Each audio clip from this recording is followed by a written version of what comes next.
serviteur public. Nous vous invitons à prendre place confortablement et à fermer la sonnerie de votre téléphone cellulaire.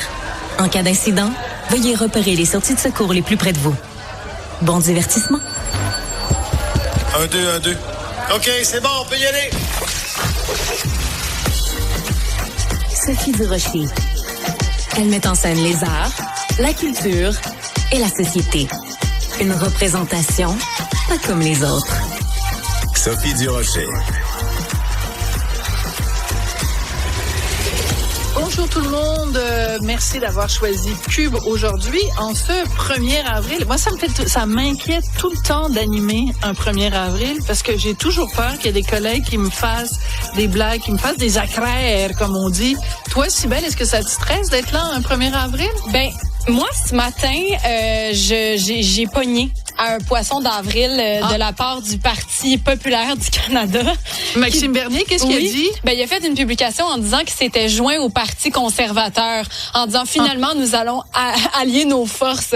Et là, j'ai dit, oh non, c'est pas vrai ça. Puis là, finalement, ben, j'ai posé la question, j'ai envoyé un petit coucou en disant, j'imagine que c'est un poisson d'avril. Ils m'ont dit oui. Ils t'ont confirmé. Mais je le dirai pas, mais j'y ai cru. Là. Ouais, tu y as cru. Mais là, tu viens de le dire devant des milliers et des milliers d'auditeurs. On salue Cybèle Olivier, qui a un excellent sens de l'humour. Moi, le meilleur commentaire que j'ai vu sur les internets, puis il y a plusieurs personnes qui l'ont fait, donc j'en revendiquerai pas du tout la maternité, c'est des gens qui ont dit, avec tout ce qui se passe en ce moment, avec toutes les niaiseries que fait le propriétaire, par exemple, de la Maison-Blanche, le locataire de la Maison-Blanche, avec toutes les affaires absurdes qui se passent en ce moment, on n'a même pas besoin d'inventer des poissons d'avril. On a l'impression de vivre dans un poisson d'avril. Bon. Alors, les poissons d'avril, ça nous fait rire. Il y a des gens qui sortent des très bonnes blagues, des très bonnes jokes. As-tu vu le FEC? Le FEC? Oui.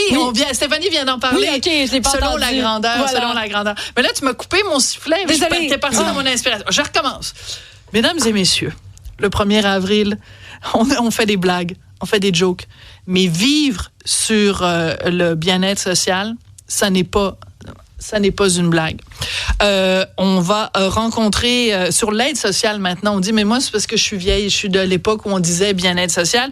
Ma première invitée est journaliste à Urbania. Elle s'appelle Florence Larochelle. Et pour un reportage, elle a passé 1 mois à vivre avec, donc, $829, tout compris, là, son logement, ses besoins et son alimentation. Florence, bonjour. Allô? Merci de m'inviter.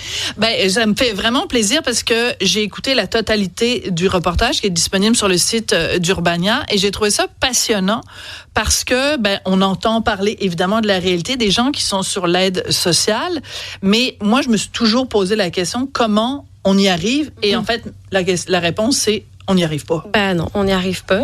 On réalise qu'être pauvre, c'est un job à temps plein parce que répondre à tes besoins de base, ça devient vraiment ta tâche quotidienne. Fait que trouver un logement abordable, courir les banques alimentaires, les comptoirs vestimentaires, ça devient vraiment une charge que tu portes au quotidien puis qui devient ta job, carrément.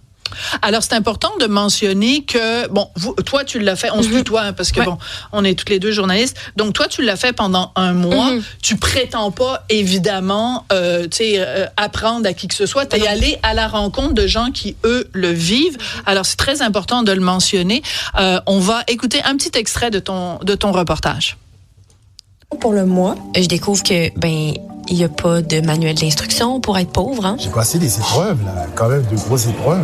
On m'a accusé de vue maritale. Ma dette, elle s'élève maintenant à 189 000 $. la tâche d'être pauvre est une condamnation à vie. Il y a comme une couche émotive. La tâche d'être pauvre, c'est une condamnation à vie. Toi, tu l'as fait pendant 1 mois et tu documentes ça à l'écran.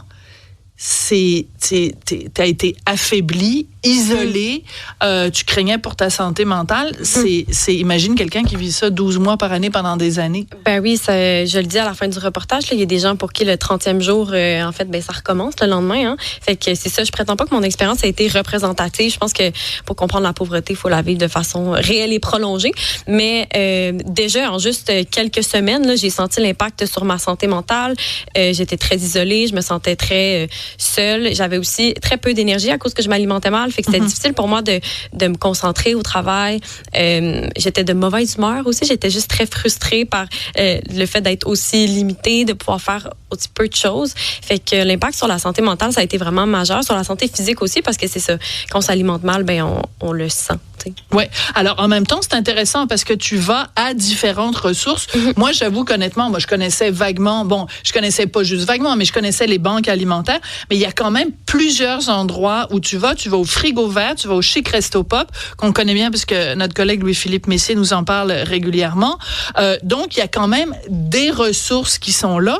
Le seul problème, c'est que pour y aller en transport en commun, t'as juste même pas les moyens d'acheter un billet d'autobus. Non, c'est ça. J'ai marché énormément pendant ce mois-là, là, parce qu'un aller-retour en autobus, en métro, c'est à peu près 8 $. Moi, je mangeais sur à peu près 5 $ par jour pendant le temps de mon reportage. Fait que c'était quand même un gros sacrifice financier pour moi de prendre les transports en commun. Fait que j'ai marché énormément. Puis ça, c'est la réalité de beaucoup de prestataires là, qui sont constamment en train de faire le calcul de comme, ça vaut-tu vraiment la peine de me rendre là-bas en métro, même si c'est une ressource, par exemple, qui offre un repas gratuit ou qui offre un bac alimentaire, par exemple. Ça me fait penser à la série Made. Oui, tout à fait. Avec Margaret Qualley. Je sais pas si tu l'avais vu. Oui, les femmes de ménage. Voilà, et justement, elle est allée avec sa petite fille, puis on la voit chaque jour faire des dépenses et tu vois le montant qui diminue. Donc, toi, tu es parti avec la prémisse que chaque mois, tu pars avec ce montant-là, rien de plus, rien en banque, puis c'est ce que tu as pour le mois et c'est tout. Oui, c'est ça, exactement. Fait que moi, j'avais le loyer, je me suis trouvé une chambre dans une colocation, mais ça... Ça te coûtait combien? C'est ça, c'est que tu payes un peu trop cher, finalement. Oui, c'est ça. Mais comme beaucoup de gens, en fait, parce que on pense que du logement abordable, il y en a plus vraiment. Du logement social, il s'en construit plus vraiment. Fait qu'on se tourne vers les prix du marché. Puis une chambre à Montréal, moi, j'ai trouvé une chambre à 640 $ avec toutes les charges incluses. Fait qu'il me restait à peu près 200 $ pour vivre le reste du mois, mais tu sais, c'est rien, là. Fait que c'est ça. Puis il faut aussi savoir que la majorité des prestataires de l'aide sociale, en fait, ils vivent seuls. Fait qu'imaginez-vous, vous loger, vous nourrir, vous vêtir sur 829 $ et vivre seuls. Voilà. Ils vivent seuls parce que parce que la dame qu'on a entendue dans ton reportage, quand on est trouvé coupable de vie maritale, ben là, on est poursuivi par l'aide sociale. C'est-à-dire qu'en fait, on doit rembourser des montants parce que tu ne peux pas. Ben, c'est-à-dire qu'en fait, c'est que tu peux pas, si tu es le soutien de quelqu'un et quelqu'un est ton soutien, ben pourquoi le gouvernement te donnerait 829 $ par mois? Donc, on considère que ton statut change et à ce moment-là, on diminue d'autant l'argent auquel tu as le droit chaque mois. Donc, cette dame-là, il y avait des gens de l'aide sociale qui étaient stationnés à côté de chez elle puis qui la filmaient pour voir si la personne qui était son locateur, c'était son chum ou pas son chum. C'est rendu là. Il y a même des voisins qui s'en sont mêlés, qui ont commencé un peu à espionner, voir c'était quoi vraiment la situation. Donc, ça devient super intrusif puis vraiment paranoïant, en fait, là. Ouais. Alors, donc, tu rencontres différentes personnes qui, elles, vivent donc au quotidien avec l'aide sociale. Il y a personne qui y arrive. C'est impossible. Physiquement, c'est impossible d'y arriver. Ben non. Puis en fait, c'est ça, tu deviens super isolé. Tu sais, dans le sens, tout ce qui est le fun dans la vie, là, de partager des repas avec des amis, d'avoir des hobbies, des passions, tout ça, c'est vraiment évacué parce que déjà, juste répondre à ses besoins de base, c'est difficile.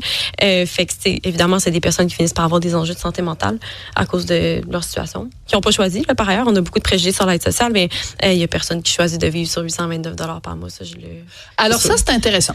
Ça, c'est intéressant parce que ce que soulève finalement ton reportage, c'est cette espèce de dilemme. Et t'en parles avec des intervenants qui, eux, se battent pour défendre les droits des gens qui vivent de l'aide sociale en disant ça n'a pas de sens, le 829, c'est pas assez, il faudrait en donner plus.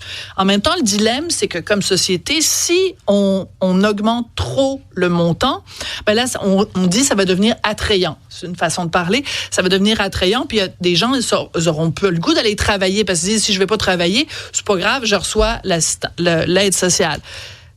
Mais en même temps, t'as un intervenant qui dit, ben voyons, non, c'est de la bullshit, là, ça tient pas debout, cette affaire-là. Oui, c'est ça. Moi, j'ai parlé avec Serge Petitclerc du collectif pour un Québec sans pauvreté. Puis lui, tu sais, il est très au fait de toutes les études sur le revenu minimum garanti, par exemple. Puis ça a été observé partout que c'est pas vrai que quand t'augmentes le revenu des gens, les gens ne travaillent pas. Au contraire, c'est parce que quand ton revenu est trop insuffisant, en fait, le système finit par t'aspirer vers le fond. Parce que quand tu peux pas répondre à tes besoins de base, tu peux pas faire des démarches pour retourner vers l'emploi, pour retourner aux études, pour t'impliquer dans la société, tu sais. Fait que augmenter le revenu des prestataires, au final, c'est ça qui leur donnerait un vrai coup de main pour se réintégrer. Tu sais. Oui, parce que c'est pour ça que c'est intéressant que toi, tu l'aies vécu de l'intérieur, même si c'est juste un mois. C'est qu'à se nourrir à 5 $ par jour, c'est sûr que t'as pas suffisamment de bonnes protéines, tu manges pas nécessairement, t'as faim tout le temps.